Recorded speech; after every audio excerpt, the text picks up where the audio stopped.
That's a really bad serve for someone that wants to rip their forehand. It's a really good serve for a backhand player. It is a terrible serve for a forehand player. And this return actually shows you exactly why.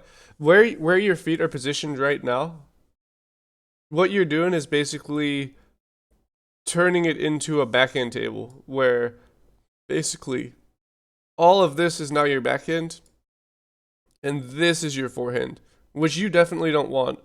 And if you want to play a forehand right here after doing this serve, you can do it.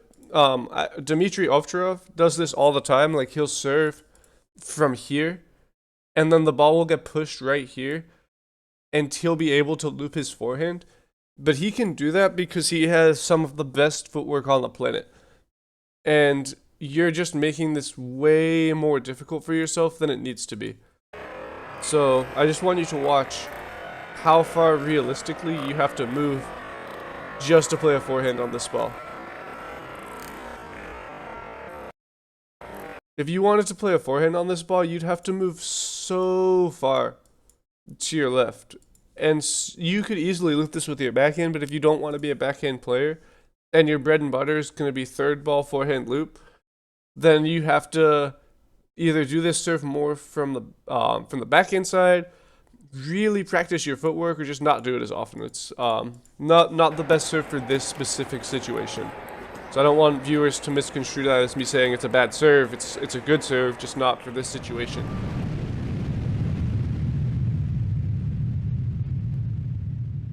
Hey guys, what's going on? It's Louie here, and welcome to another VOD review.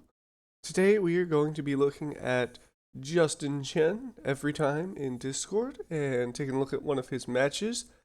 He is 1650, so this is actually going to be one of the higher elo VOD reviews I've done in a while, and consistently beating 17 to 1800s. Has the DHS Long 5 blade, Loki Arthur China Max forehand, which I have never heard of in my life, but it should be fine as long as I don't notice anything too crazy going on with the equipment in the match. And then in the backhand, Glazer Max and switched Glazer 09C, which is one of Butterfly's newest rubbers. Goals, beginning to use my forehand as my main stroke. I used to play a lot of backhand, but I feel like my playstyle wants to lean more toward forehand all over the table. An issue I notice is that sometimes I'm lacking confidence in my opening loop, especially when I miss. Hitting my forehand harder, but also with more consistency. I've recently been told by a former 2400 that I hit too much with my arm and should turn my left shoulder forward when I'm pulling back and transfer my weight to my left leg. Getting quicker at identifying weaknesses when I play. Practice frequency is 1 to 2 times per week. There aren't that many clubs where I play, but I found a local club and I'm trying to up that number. And because your rating is pretty high, it's very hard to improve. You'll be able to improve playing 2 times a week, but it's going to be very slow improvement. If you play 1 time per week, you can hold your level. But if you're just playing 1 time per week, unfortunately, you're not going to be able to improve. Or if you do, it's going to be so slow that you don't notice it. 2 times a week, I would say, is like a bare minimum.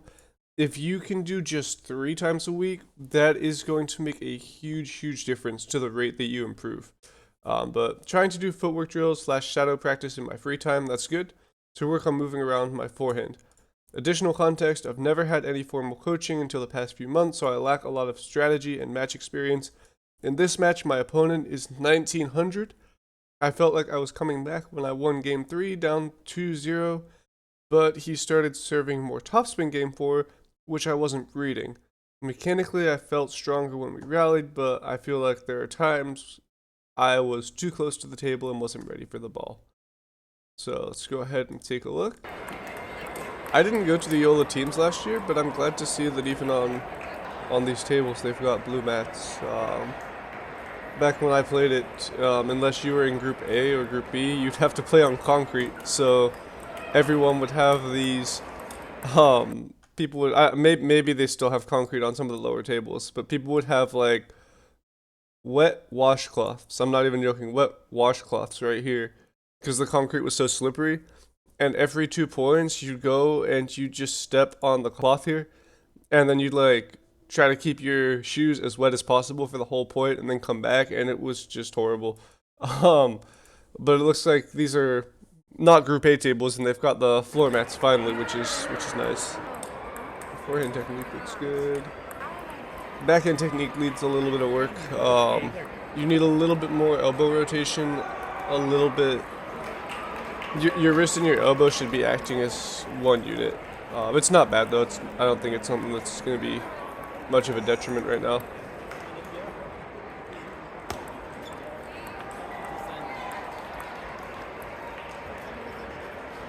All right. I know that was the first point, but you didn't have a plan after your serve. I think your plan was for him to miss your serve. You said you want to be a forehand-oriented player. Against a normal style, when you do a forehand serve from your backhand side and you do it cross court, so this way, your opponent 9 times out of 10 is going to return it back along that same line. So your idea needs to be serve. The second you pick up on the fact that it's coming back cross court, step around and loop it with your forehand. But I'll put it in slow motion for you. You served. It's a good serve. You can see right here. He hasn't even hit the ball yet, but you can see right here that he's going to return it cross court to this point on the table. So, since you don't want to loop your backhand, which is fine, there's plenty of really high level players that'll pivot and play their forehand on this as well instead, myself included, depending on what mood I'm in. You need to be stepping around at this point, but instead your feet are kind of just flat, and then you push, and same thing here, you push cross court 9 times out of 10, especially against a righty. Player's going to come back cross court again, and that one is even easier to step around on because it's not a very good push on his end, but just a little bit too passive.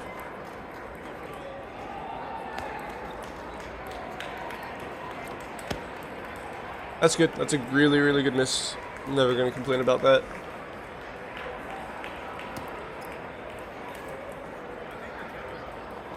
Not bad. So you actually have got pretty solid foundations. Like you understand the probabilities, so you understand that if you want to loop your forehand, you should push in particular angles that are going to guide his shots that way.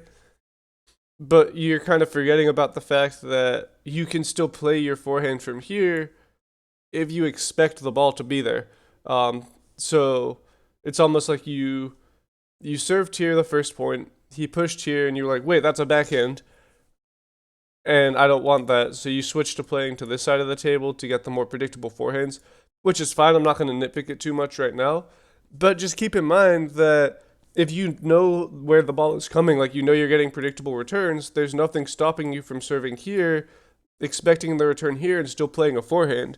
And as long as your forehand is not landing in the middle of the table, he's not going to push you super wide or anything. It's just something to think about. That's a really bad serve for someone that wants to rip their forehand. It's a really good serve for a backhand player. It is a terrible serve for a forehand player. And this return actually shows you exactly why. Where your feet are positioned right now, what you're doing is basically turning it into a backhand table where basically all of this is now your backhand and this is your forehand, which you definitely don't want. And if you want to play a forehand right here after doing this serve, you can do it. Dmitry Ovcharov does this all the time. Like, he'll serve from here, and then the ball will get pushed right here, and he'll be able to loop his forehand. But he can do that because he has some of the best footwork on the planet. And you're just making this way more difficult for yourself than it needs to be.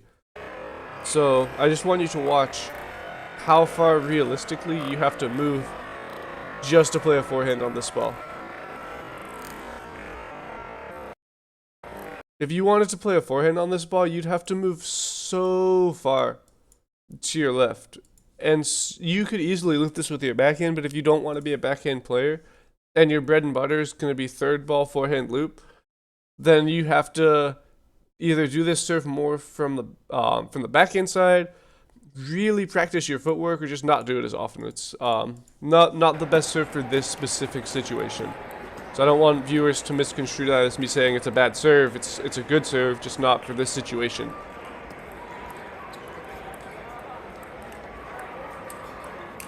Nice, really good, really nice play. That was just about perfect.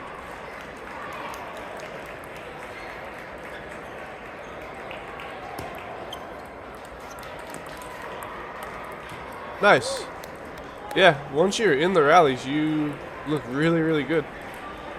That's not bad at all.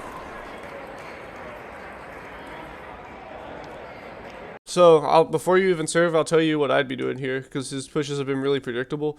So you've shown him that you have a good forehand. So it's not mind games, it's just tactics once you think about it. You've shown him that you have a really good forehand. So what do you think he's thinking right now? He's thinking, this guy has looped so many good forehands and I can't return them.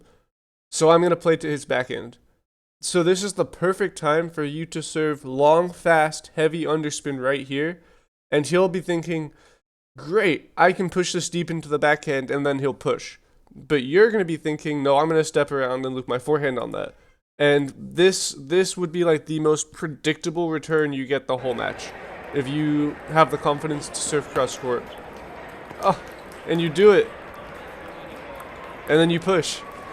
That ball has to be a loop once you know that it's going there. Everything else looks really good. And then same thing, it's like you're scared of this ball, so you change your serve to the forehand side. And this rally here is inherently more 50-50 because he's ready for it. And so it just turns it into more of this, like, maybe you win it, maybe you don't, but the loop from the backhand side with your forehand is always going to be a harder shot to deal with. Because I'll explain it like this. If you loop your forehand from, like, right here, there's no table in the way. Right here. There's no table to get in the way of your legs or your body while you're looping. When you loop your forehand from, like, right here, you've got all this table in the way, which limits how much you can really rip the ball and use your body and get your feet where you want them to be. But when you step around and you can play like a free forehand, it's one of the most powerful shots that you can play in all of table tennis, and it's something that you have to have in your arsenal if you're going to be a forehand player. Because otherwise, all these balls need to be looped with your backhand.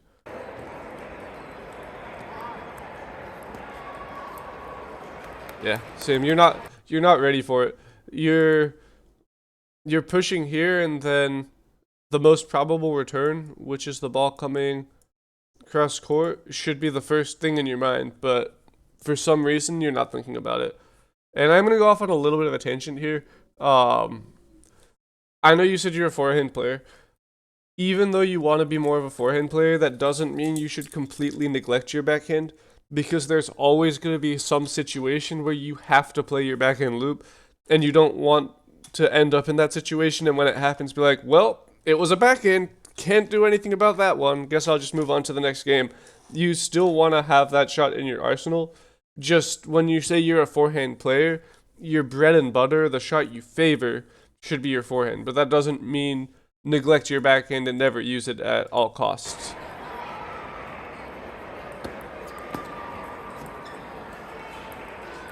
That's fine. And you're actually almost at a level. You can probably, you'd have to get a practice partner and really work on it. But your feeling might almost be at the level where you can start drop shotting top side serves. Meaning that if you have the feeling and the racket angle and the timing right, you can actually push a serve with top side spin short and low. And if you're a viewer watching this and you're below 1700, ignore everything I'm saying right now. It doesn't apply to you. You need to learn fundamentals. But once you're at this level where you really want to start improving, put it in slow motion. That serve is pushable, but your racket angle is wrong. You basically, it's if you have a practice partner that can serve similar to this, it's a feeling thing, but you basically just have to have the perfect wrist angle, perfect timing, etc. However, on this serve specifically, the ball is so long and you're a forehand player that you should just be looping it. It's a concept called letting the ball bounce.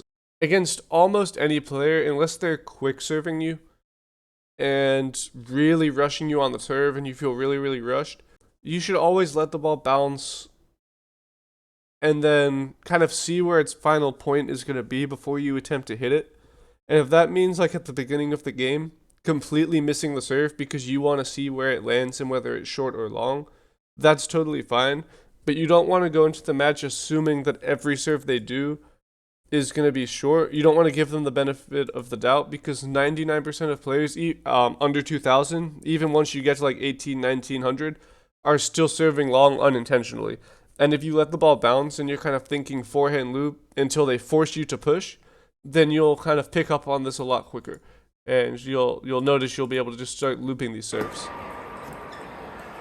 But I digress, because that is a shot that you can play and push low with high quality. It's just a really difficult shot.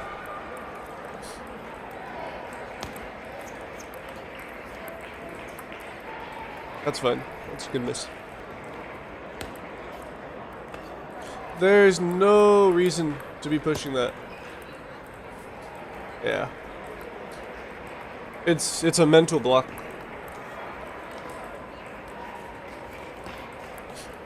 There you go. That was good.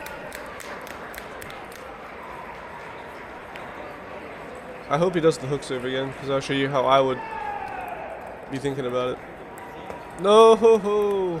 Why are you letting him loop? That's fine.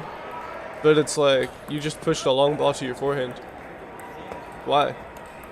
If he's a good player, which he's not a bad player, but if he's like a really good player, then he wins that point because you just gave him a free loop. If you're trying to get to like 2,000, that 2,000's not going to let you win that point.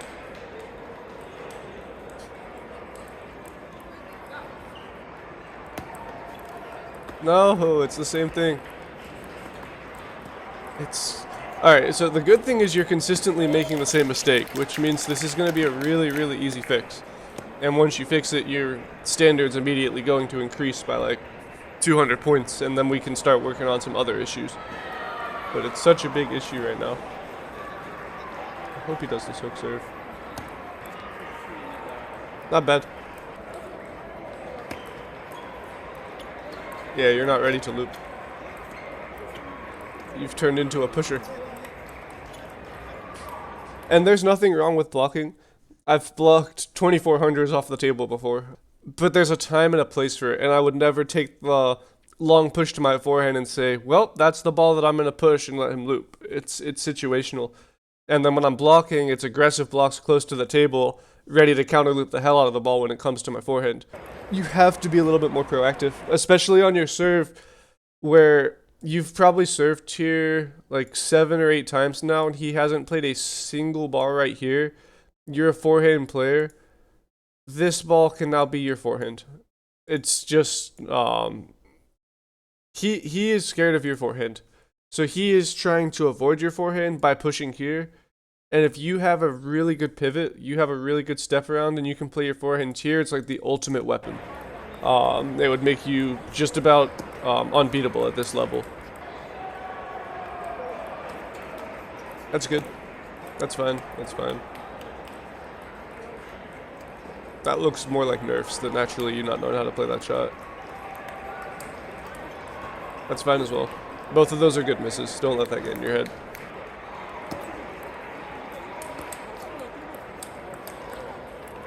Not bad.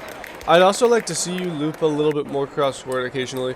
Most of the time when you open on your forehand, you tend to play it right here.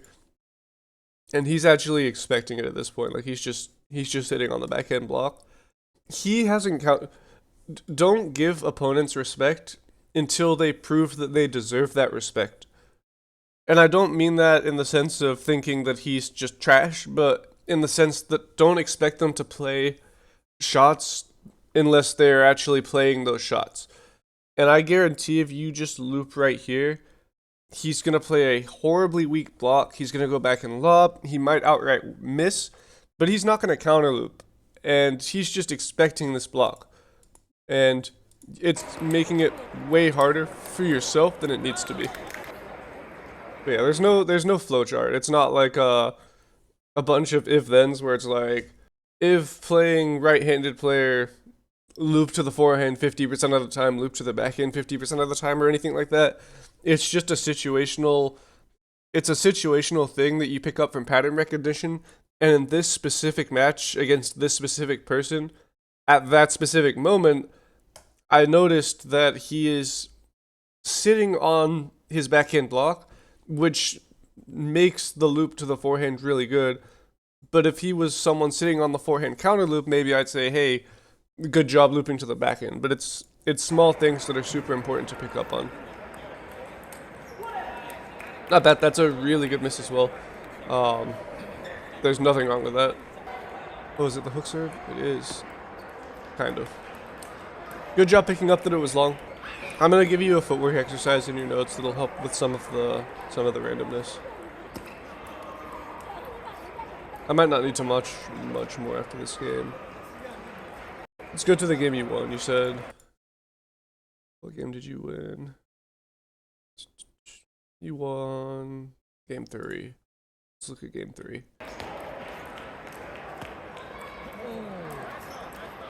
Yeah.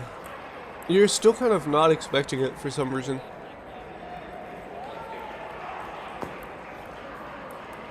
Yeah. Like that one especially. Like if you were a backhand player, even a backhand player probably pivots and plays a forehand on that ball just because it's so high and so awkward that it's really tough to get your backhand on a ball that's eye height. And it's really, really easy to get a forehand on that ball.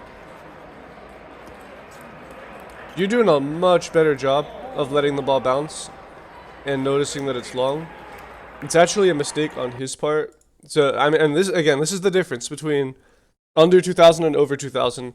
He was doing this nasty hook serve, and it was catching you by surprise. You were pushing it out, and now he's going to this pendulum serve and this backhand serve, which aren't as effective, and he just hasn't noticed that he has a really effective serve that he's not using. Yeah, your game is over. Like, you have so much potential to. Okay, it's the same mistakes. So, if you win, it's probably just because you win the rallies. So your notes luckily should be really easy notes, and then I can watch another video and see you in 1800 ELO. Let's see. Firstly, when you're getting a predictable return to your underspin, turn to your own backhand corner, be more confident in pivoting and playing forehand. Footwork exercise for when you practice.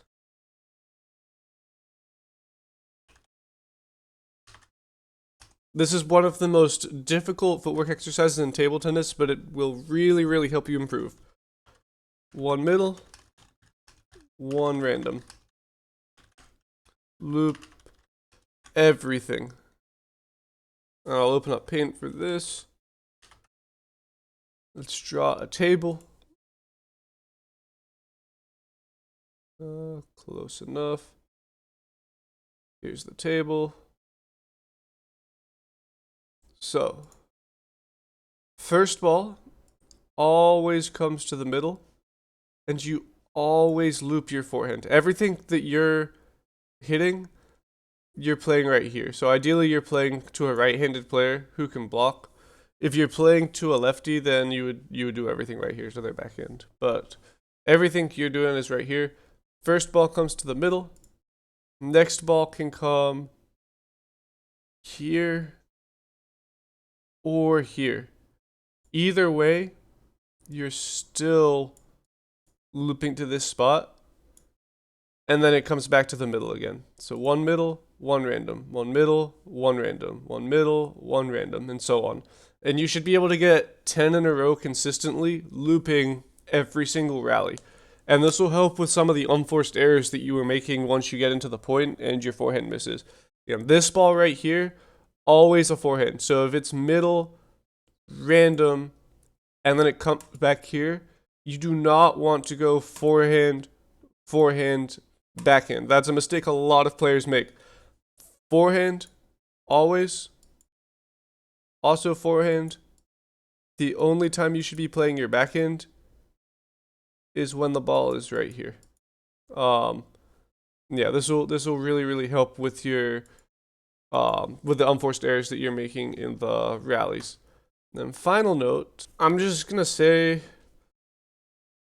generally speaking, or actually just for right now, you are not allowed in any circumstance, no matter what, to push a long ball that comes to your forehand. Doesn't matter if it's 10-10 in the 5th game, you're still gonna loop and potentially lose instead of playing the safe shot you're portable with. See you in 1800 easily. Yeah, 100% you'll be 1800 easily. There is a lot of stuff that I mentioned in the video. I only want you to focus on these 3 notes right now. It's something I tell everybody. If you focus on too much at once, then nothing gets better and it just becomes really difficult to improve. So fix all this stuff. The next time I watch your match, I'm going to be watching specifically to make sure you're following these notes. If you have followed all of them, then I will, 1, you should 100% be 1800, and 2, we'll start working on some of the other stuff. But hopefully this was helpful. Thank you everyone for watching. If you enjoyed the video, make sure to leave a big thumbs up. If you have one of your own matches that you would like me to review, then make sure to join the Discord server, go over to the VOD Reviews channel and look at all the instructions there. And I will have another video up hopefully Sunday. If not Sunday, then probably around this time next week. But thank you all again, and until next time, adios.